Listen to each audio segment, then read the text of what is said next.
So I thought I'd start with introductions, so from left to right.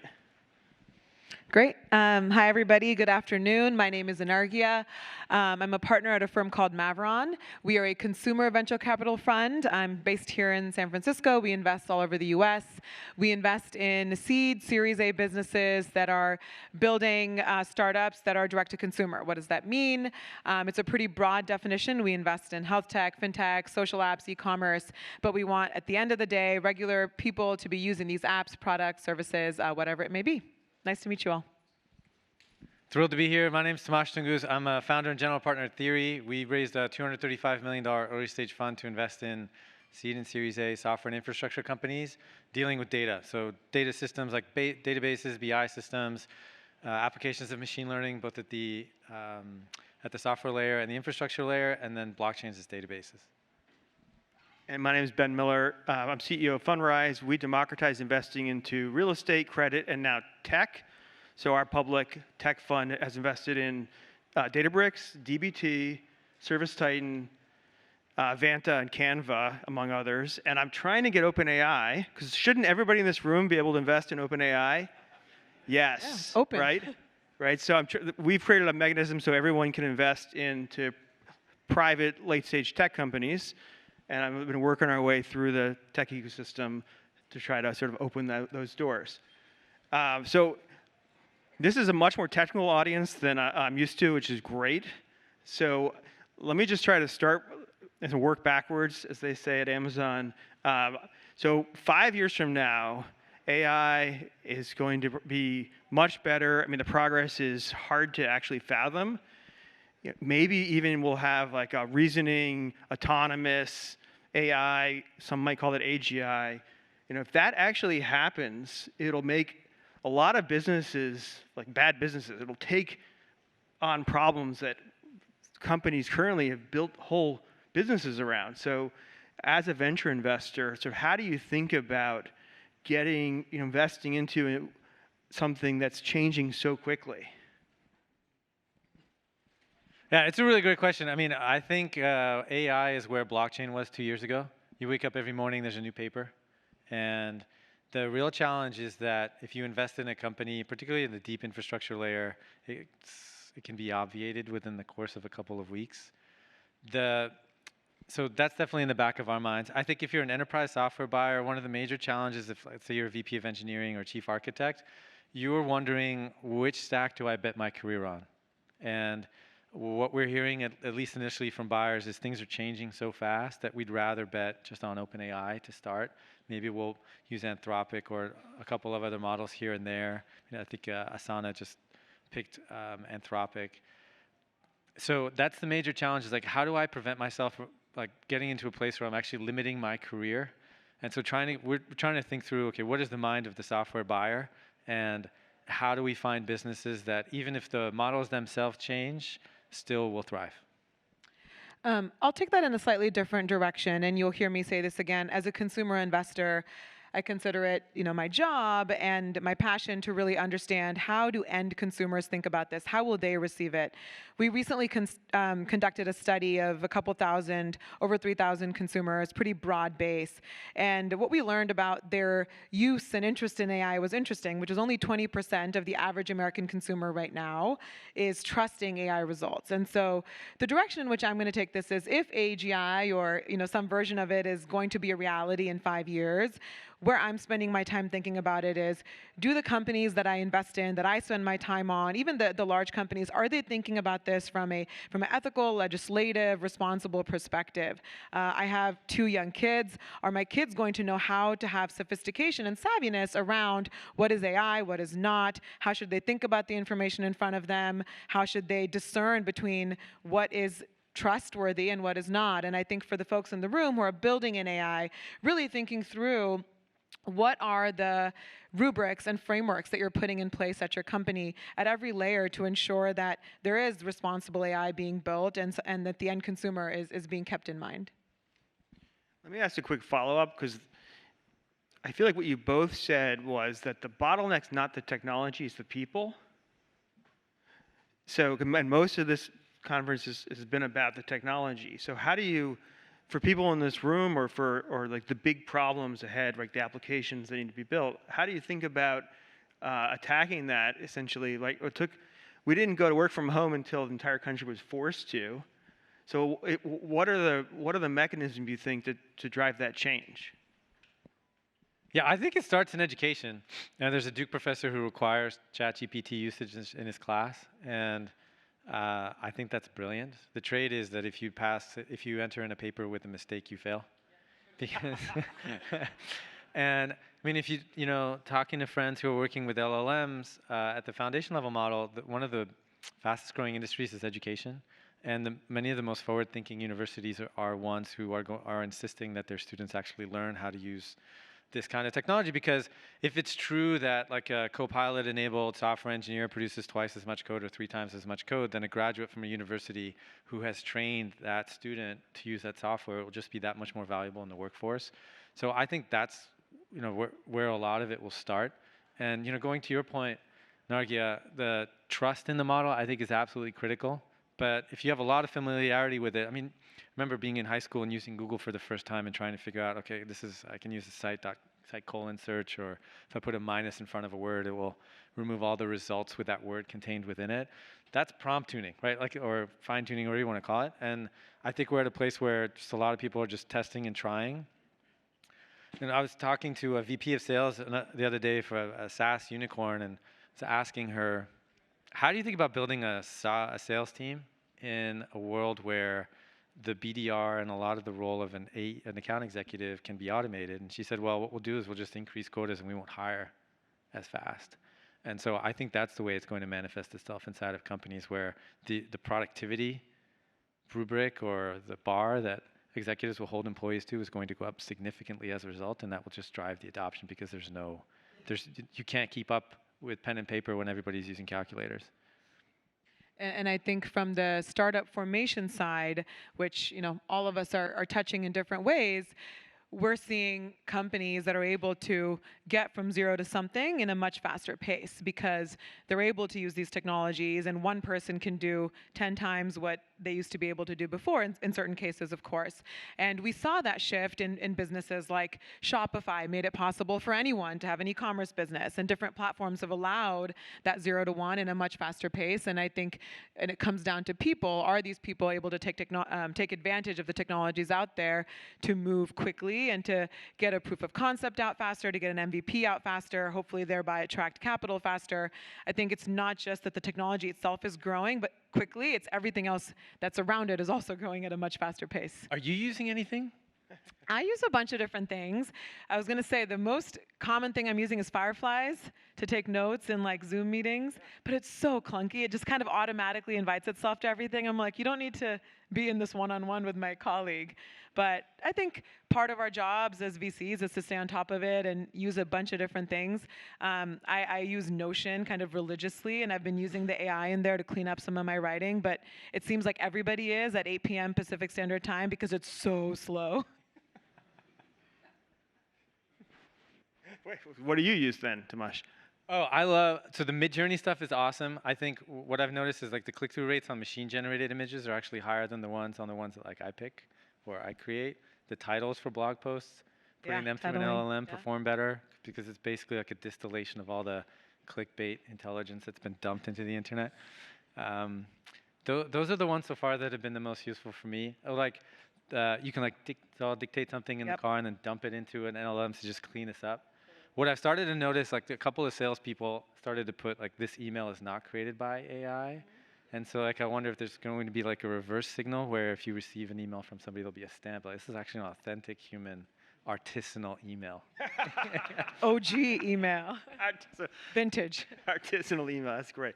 So okay, well that then tees up this, like I've heard you say, Tomasz,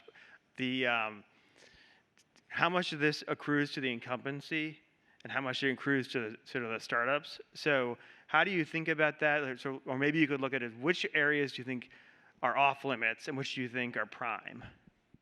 I'm happy to jump in. We talked a little bit about this in the backstage, which is I think a lot of this really comes down to trust. And for various reasons, both media and real and non, there is a lack of trust in AI. And I think movies like I, Robot, which came out, 20 years ago, have done no favors to the technology because the average consumer might be worried that it's going to take over and go rogue. And the previous election, which there was a lot of buzz around AI, scamming the election and whatnot, and with a big election coming up next year, a lot of concern. So I think the incumbents, while they may be sitting on very advantaged hardware, LLMs, talent, which of course can be pulled, don't necessarily have the trust that a new company can build. Let's say you're building in healthcare. Do regular people want Google, let's say, for example, or Facebook, to have all their healthcare data? Do they want Google or Facebook to know that they had this diagnosis 10 years ago, or that they have a child who is on the spectrum, or their family has gone through multiple miscarriages, or whatever it might be? Probably not. And there you have the opportunity for a healthcare-oriented AI startup to come to build trust and compliance from day one, and to be able to kind of swerve through the incumbents and to be a leader in that space. Yeah, just building on that. I think in the software landscape, every text box will have magic autocomplete, and every chat box will have a computer behind it.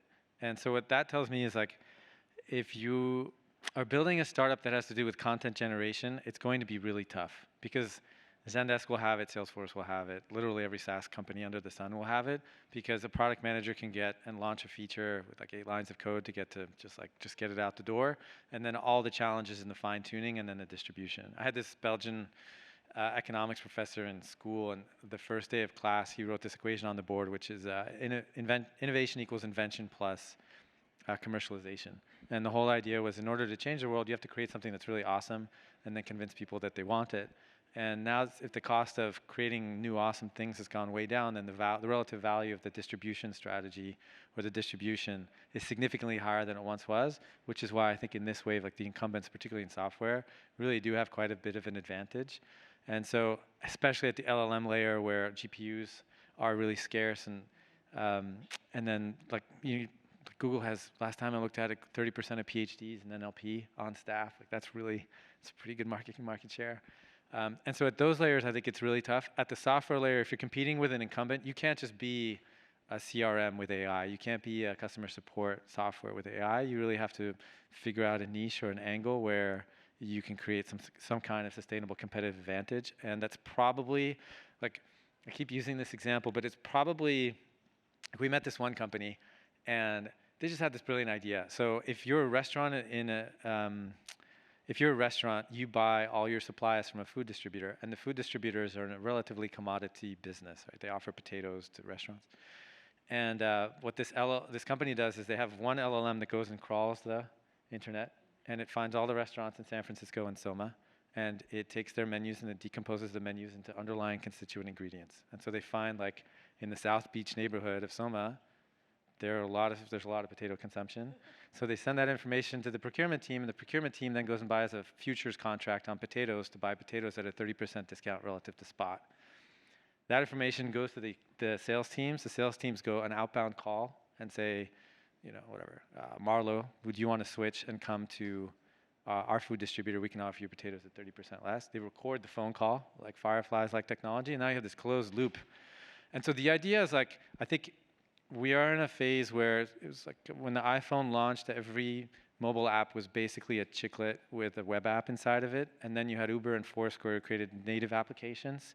I haven't yet seen an AI native software application where maybe this is the first example, but it's really thought of from the ground up, re-architected in a way that's AI native and chains together a bunch of these workflows inside of a company.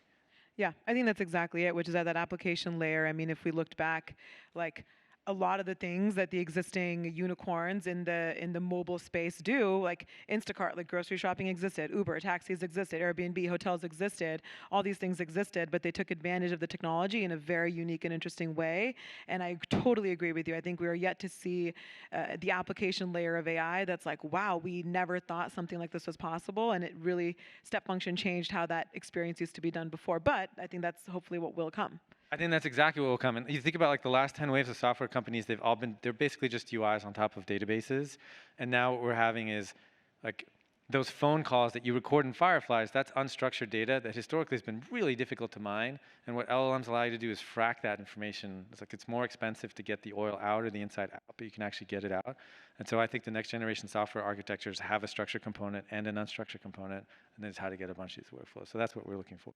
And I think what could be really interesting in this space is like, there are industries that are almost built on being very confusing to people. Healthcare, the legal industry. Credit reports? Yeah, exact Comcast. They just want to confuse the consumer and kind of screw them. And so are there opportunities where you can take a ton of this structured, unstructured data and allow a person to just understand what they're getting into and what it is and just ask questions? I think that could be super compelling. But, so isn't there a challenge that, because we're trying to build an application today in real estate, and the incumbents have the data and the customer relationships. And you need both of those things, and you need, obviously, an application. But they have two of the three. And so depending on how hard it is to build that application, right, it's easier for me to imagine that it accrues to the incumbent. So what am I missing, you think? What are you missing about? Well, like, so if I'm trying to build an application, Like, what why am I won't the missing? incumbents just What win? are the barriers for the incumbent to take the application from me? If somebody figures out the application layer, right, they figure out like the UX. There's going to be a UX invented. There's going to be some models of how these things come together, right? And those models are like somebody's probably somewhere in this room has figured it out and wants to build it. But then how do they keep it and not have it taken from them? Well, I mean, the last 10 years of software, there hasn't been any moat. Right? Like if you wanted to replicate Salesforce, you could. If you wanted to replicate Zendesk, you could. It was just about building the UI. I think this next wave of software will be the same, where everyone will have access to basically the same levels of models, and so it will be the inside around the go-to-market and the distribution. Here's another way of thinking about it. So before the SaaS wave started, everything was on-prem software, and the way that Salesforce and other software companies went to market is they took one particular workflow. So Salesforce took Salesforce automation out of Siebel and said, we're going to move this to the cloud, and we'll convince people to move just in this little piece, and then we'll grow. And then 15 years of that has been exactly the same thing. You look at all the major companies, they took these big suites competing on-prem, and then they just took one little workflow. And that's not going to work anymore. I mean, look at the proliferation. I don't know, like the average medium-sized company has 100 different SaaS tools. We're kind of in this wave of consolidation. So maybe we're in a wave of consolidation. But I think like going back to this idea of like chaining workflows or changing the way that software works across departments, that's our current working mental model for how to compete. I mean, I think if we think about something like Instagram, when it was built, it was not that hard to build. So, I think the rumor is that they built it over a weekend or over 3 days or something. It was, putting filters on photos, but the secret sauce was all the things that they figured out after that, how to change culture effectively with how we display our lives and ourselves and the curation. And then they started owning the entire value chain of that, which is all the supply was there, all the demand was there. And then they became Instagram as they are today, and Facebook acquisition and whatnot. So I think it will look very similar to that, which the data will largely over time, most of it will become commoditized. And can you have a very effective and interesting go-to-market? Can you attract your customers in a way that the incumbents are not, because you're offering something specific and interesting? And can you basically build off of that and create a flywheel that makes you the destination? I think what we've seen over the last couple of years is like Google and Facebook effectively became the destinations for a lot of things. Like Google aggregated all the information, Facebook supposedly aggregated all the community and all the connection. What is the next wave of things that need to be aggregated so that your company earns the right to be the destination? And we can argue what all those things are, but I personally think that it's like true human connection. We see time and time again, post-pandemic, we see a loneliness epidemic, a mental health epidemic. We see all these challenges in society for folks up and down the age range, but especially in young people. So if you're able to build something that is the place where there's true connection, I think that there is an opportunity to earn the right to be that destination. You raise a great point on Arya. I mean, like the dynamic that really happened in the last 10 years was YouTube grew off the back of MySpace, right? All those links grew up there. Instagram grew up on the iOS stores. Zynga was a byproduct of Facebook. And then like with some of these like OpenGP or ChatGPT wrappers inside of like Telegram and WhatsApp, those AI companies are leveraging the existing distribution of the incumbent in order to grow really fast. And so maybe that's a dynamic where it's like a little bit of startup judo. You can capture somebody else's distribution, grow as fast as you can until you're kicked off the platform. And don't stay on too long. Yeah. I feel like both of you used a similar mental model, which you said called it chaining things together, and you called it aggregating things. And so in order to do that, actually you need a lot of enabling technologies, because that's actually, you have to stitch a bunch of things together. So what do you see as like the key enabling technologies that are in place, that are growing, and ones that we still need? I mean, I think most of the technologies to chain together workflows are there. We've been working with like databases and data movement and ETL, like reverse ETL and all these kind of like data movement technologies, GraphQL, all that stuff. So I think moving the data around is probably the thing that matters the most. And there, like, I think most of those technologies are in place. I think the harder part is probably need a product manager to understand a business's workflows at such a deep level that they're able to recombine them in novel ways. That I think is probably the bigger limiting constraint than the technology.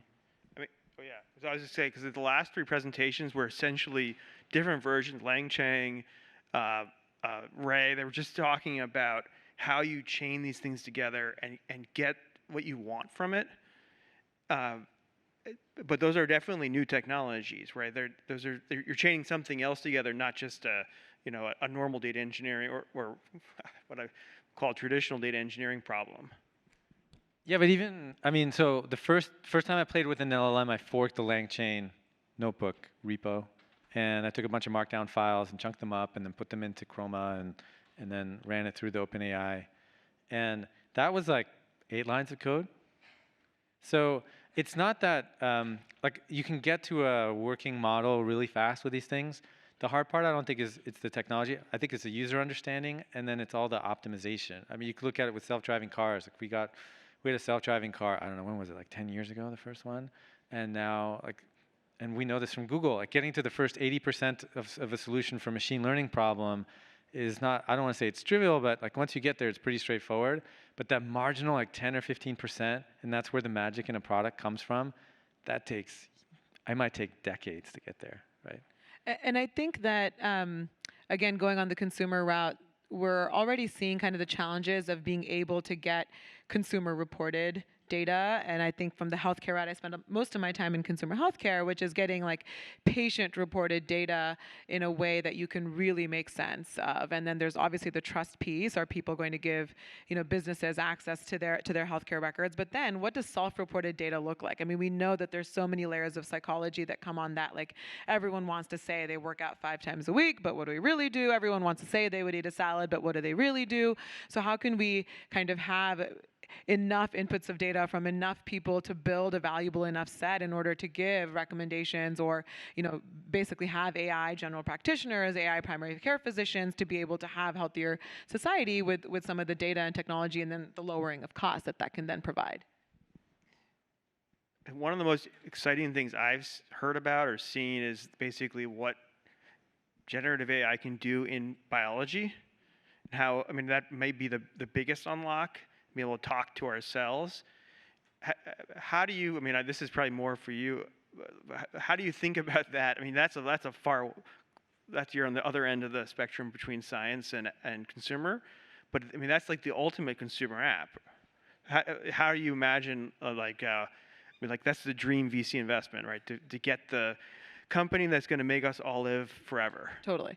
I mean, I think what we're increasingly learning is that we just don't even know enough about the human body and the human health, and separate that entirely from women's health, which has its own lack of funding and the challenges with that. But with AI, are we able to take what doctors, physicians, researchers were doing for a long time and basically draw conclusions and different types of examples from it. So we were talking backstage, like let's say someone is going in for a weird headache. They're 45 years old. The physician has seen them 2 or 3 times in their life. They ask them some questions. They don't really know what's causing the headache. I think everyone here has probably either for themselves or for a loved one experienced some kind of medical frustration, like a bum knee, a headache, whatever it might be. And it, unfortunately, it might be more serious. And it feels like a mystery. I think the real unlock here is if we can take your data, all of your life history of medical records, and we understand that when you were 5, you got hit in the face by a baseball and it actually caused your jaw to get dislocated, and then the AI is able to pull that information in and tell your doctor that age 45, that's probably what's causing this weird migraine that keeps bothering you. I mean, I think that is the real magical unlock that increases the quality of life, the longevity of life. And then, of course, the dream then over time would be it's getting enough inputs from you, whether that's lab testing, it could be wearables, like I wear my Aura religiously, it could be your 8 mattress, whatever it is, that it's able to predictively say, hey, it looks like you're really setting yourself up for a heart attack in 20 years. Let's start making these changes now. Yes, we can kind of vaguely tell people that now, like eat better, blah, blah, blah, but imagine it's so personalized and you trust it because it figured out what caused this headache. You're going to trust it even more. You're actually going to make the changes because it's going to save your life. That is a great application. I'm in. Okay, well, we only have a minute and a half left. Is there any one thing or a short list of things you're most tracking in terms of like opening up new opportunities, whether it's science, research, companies?